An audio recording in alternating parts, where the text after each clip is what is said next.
बहुत बहुत बधाइयां महाराज, बहुत बहुत बधाइयां महाराज।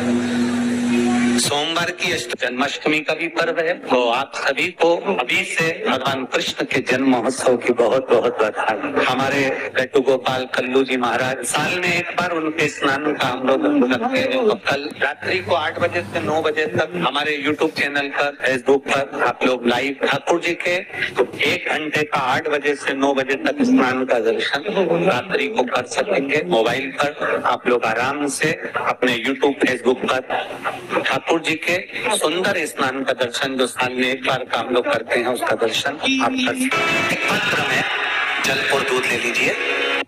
तो कहोगे गुरु जी ये कथा कहाँ से निकाल के लाए हो? तो विष्णु पुराण में से आप उसको स्मरण कर सकते हो। कहने से विष्णु पुराण में से एक पात्र में देसी गाय का दूध, जल उसमें रखकर, और आपके यहाँ लड्डू गोपाल हो, यदि आपके घर में ठाकुर जी हो, लड्डू गोपाल हो, विष्णु जी का कोई स्वरूप हो, श्री हरि का कोई स्वरूप हो, तो उस पर आप संध्या के समय पर तुरबा डालकर उस तुरबा से अगर लक्ष्मी जी के नामों का 108 बार उच्चारण कर घी का दिया लगाकर कैसर के चावल साथ में रखकर केवल उस जल और दूध का मात्र छींका देते हो, तो उसके घर में कभी लक्ष्मी की कमी नहीं आ सकती है, संपदा बढ़ती चली जाती है। 108 बार लक्ष्मी के नाम का मात्र उच्चारण कर लेने पर भगवान विष्णु के चरणारविंद पर, भगवान विष्णु के चरणों पर केवल उस तुरबा का जल का दूध का सिंचन कर देने से भी लक्ष्मी की वृद्धि होती है। आपके घर में छोटे से ठाकुर जी हैं, आपके घर में छोटा सा कन्हैया है, और छोटे से कन्हैया जो पुराने समय का है, उसको नेत्र भी लगाने की जरूरत नहीं है, क्योंकि उसके नेत्र हैं। और मान लो तुमने इतना बड़ा कन्हैया ले लिया तो अरे बोलो तो जम के जरा, और उसका कोई एक नेत्र कहीं गिर गया, एक नेत्र कहीं चले गया, तो फिर दूसरा नेत्र लगाना पड़ेगा कि लगाना पड़ेगा? और अगर एक नेत्र रखोगे तो अच्छा लगेंगे कि ठाकुर जी? नहीं। तो नेत्र जितनी बड़ी मूर्ति होती है, जितना बड़ा स्वरूप होता है, जितना बड़ा शिवलिंग होता है, जितनी बड़ी मूर्ति की स्थापना होती है, उतनी उसमें सेवा की और भाव की जरूरत पड़ती है। भगवान विष्णु ने जाते हुए शिव बाबा को देखा, शंकर भगवान से, भगवान नारायण ने कहा आप कुछ कहेंगे नहीं? भगवान शंकर कहते हैं नारायण चिंता मत करो, ये बद्रिकाश्रम में जो आएगा चने की दाल चढ़ाकर जाएगा, चने की दाल को मंदिर के पीछे बैठकर ओम नमः शिवाय बोलकर जो नारायण को समर्पित करेगा, उसके मनवांचित फल को मैं 3 महीने में पूरा कर दूंगा, उसके मन की कामना को मैं 3 माह में पूर्ण कर दूंगा। आज भी नियम है, चने की दाल को लेकर जाते हैं, बद्रिकाश्रम के मंदिर के पीछे बैठकर चने की दाल को लेकर ओम नमः शिवाय का जाप करते हैं। 7 बार ओम नमः शिवाय बोलकर चने की दाल वापस घूमकर भगवान विष्णु को समर्पित करी जाती है, तो 3 महीने में मनोकामना पूरी हो जाती है। भगवान की मूर्ति जितनी छोटी होगी उतना सुख देती है, जितनी बड़ी हो जाएगी उतने लाड़ की जरूरत पड़ जाएगी, उतने लाड़ की जरूरत।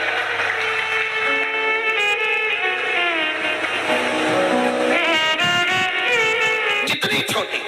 अब आप कहोगे गुरु जी तुम इतनी बड़ी बड़ी बातें करते हो, तुम्हारे ठाकुर जी भी तो देखो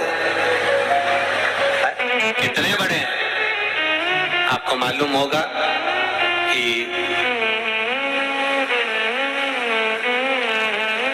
इंदौर में कथा थी, बहुत साल पहले, 20-1 साल पहले की बात होगी, 20-22 साल के पहले की। इंदौर के सेठ जिनके पास में ठाकुर जी थे, और उनके कोई गुरु जी, अब गुरु जी तो गुरु जी होते हैं, उन्होंने कह दिया इतनी बड़ी मूर्ति घर में नहीं होना चाहिए। अब उनको कह दिया कि इतनी बड़ी मूर्ति घर में नहीं होना चाहिए, तो वो इनको नर्मदा जी में विसर्जन के लिए लेकर जाने लगे या कहीं देने के लिए जाने लगे। वो हमारे यहाँ कथा में आए थे, तो वो अटैची लेकर आए थे, तो पूछ लिया हमने कि इस अटैची को आप कहाँ ले जा रहे हैं, क्या है इसमें?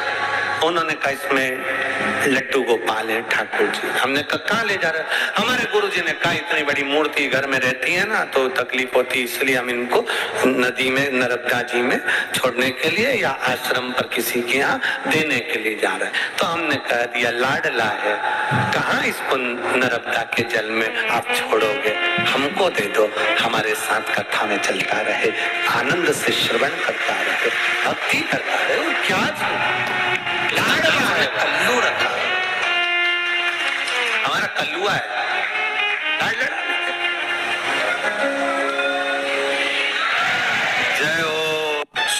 की अष्टमी पड़ जाए,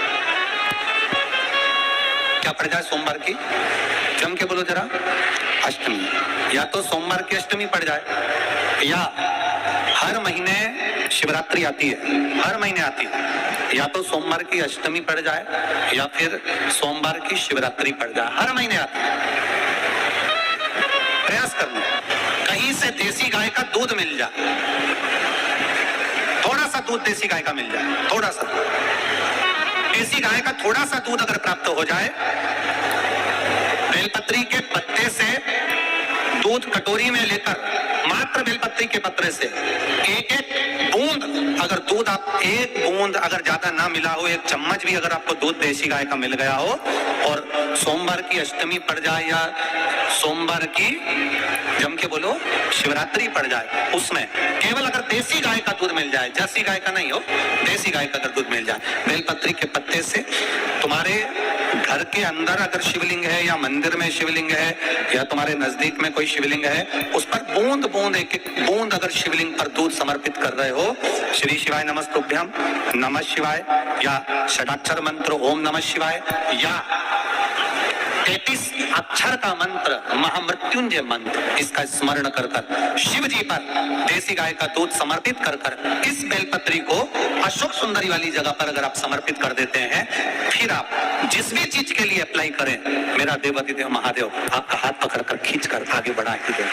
मेहनत करना, कर्म पूरा करना, पढ़ाई अच्छी करना, और पढ़ाई के साथ में विद्या अध्ययन करने के साथ में अच्छी मेहनत के साथ में देसी गाय का दूध भगवान शंकर को समर्पित करना, भगवान शंकर को समर्पित करना, देसी गाय का दूध धीरे धीरे धीरे धीरे समर्पित करना, भावों के साथ आप समर्पित करना, देसी गाय का दूध एक एक बूंद समर्पित करना, धीरे धीरे समर्पित करो। और देसी गाय का दूध जब धीरे धीरे समर्पित करें, बड़े रास्ते से, आनंद से धीरे धीरे जब आप समर्पित करेंगे, बेलपत्री वही दूध में सनी हुई बेलपत्र अशोक सुंदरी वाली जगह पर, उस समय पर डंडी का भाग शिवलिंग की ओर नहीं होना चाहिए, उस समय पर डंडी का भाग जहां से पानी बहकर जाता है अशोक सुंदरी की ओर से, वहां पर होना चाहिए। कार्य में सफलता मिलती है। शिव तत्व को धारण, सोमवार की अष्टमी का मतलब आपको इंदौर की कथा में बताया था, जिस दिन शंकर और पार्वती के मिलन का दिवस हो,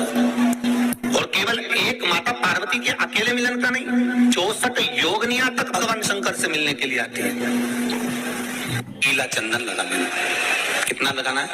बीच वाला जो पत्ता है उस पर पीला चंदन। जब आपको लगे कि मेरा जीवन बहुत कष्टमय है, अब ये रोग, अब ये कष्ट दूर ही नहीं हो रहा, अब ये आए दिन तकलीफ पर तकलीफ बढ़ती जा रही है, आए दिन रोग बीमारी, पैसा घर में बच नहीं रहा, बहुत कष्टमय जीवन है, इसमें लगाओ पीला चंदन बेलपत्री की बीज पत्ती। महाराज सुपर फास्ट एयरटेल एक्सट्रीम 5 और बीज पत्ती पर जब चंदन लग जाए, लगने के बाद में ये दोनों पत्ती पर लाल चंदन लगा लीजिए। इन दोनों पत्ती के बीच में जो डंडी का भाग होता है, आपको कहा था, आपको स्मरण में होगा शायद, हमने जब बेलपत्री की महत्वता बताई थी तो उस बेलपत्री की महत्वता में कहा था ब्रह्मा विष्णु महेश ये 3 हैं, बोला था। बीच में ये बड़ी पत्ती से लेकर जो 2 पत्तियां होती हैं, इनके बीच में जो जगह बचती है, इसमें माँ पार्वती के 64 योगनियां, माँ पार्वती अपनी पूर्ण सिद्धि के साथ में जितनी भी देवी के स्वरूप हैं, वो माता 64 योगनियां देवी के स्वरूप में यहाँ पर विराजमान होती हैं। 2 पत्ती के नीचे से जो डंडी होती है नीचे तक, ये पूरी डंडी में 33 कोटि देवी देवताओं विराजमान होते हैं इस पूरी डंडी के अंदर। तो जो बीच वाली पत्ती है, ये जो बीच वाली पत्ती का जो भाग होता है, इस पत्ती के भाग में शहद का प्रयोग कर कर, यहाँ पीला चंदन, लाल चंदन, लाल चंदन, शहद का प्रयोग कर कर, इसी तरह से पकड़कर ये बेलपत्री की जो डंडी है वो अशोक सुंदरी पर जब आप समर्पित करें, तो जहां से जल बहता है उस ओर पर इस पत्ती को चढ़ाकर केवल आपकी हृदय की बात कहकर देवाधिदेव महादेव से कोई भी शिव जी का मंत्र, पंचाक्षर नमः शिवाय, षडाक्षर ओम नमः शिवाय, श्री शिवाय नमस्तुभ्यम, या महामृत्युंजय मंत्र, जो शिव का मंत्र हो आपके पास में, उसको बोलते हुए देवाधिदेव महादेव को धीरे धीरे जल की धार चढ़ाना प्रारंभ करो। जल की धार जब पूर्ण होने लगे, उसमें थोड़ा जल बचे, तब अशोक सुंदरी पर जो तुमने बेलपत्र चढ़ाई है वहां उस जलधार को चढ़ा। ये प्रयोग आपको केवल सोमवार की अष्टमी पढ़ने पर ही करना है। कौन से दिन करेंगे? जम के बोलिए जरा। सोमवार की अष्टमी पड़ने पर यह प्रयोग करें और जल चढ़ाकर बाबा से विनती कर उसी बेलपत्र को वापस उठाकर कहीं जलाशय में या किसी पेड़ के नीचे विसर्जन कर दें और 1 लोटा जल वहां भी चढ़ा दें। बस निवेदन कर आ जाइए, मेरा बाबा 3 माह के अंदर हाथ जरूर पकड़ेगा और आपको दलदल से बाहर निकाल देगा। तो मैं बताया था जिस दिन शंकर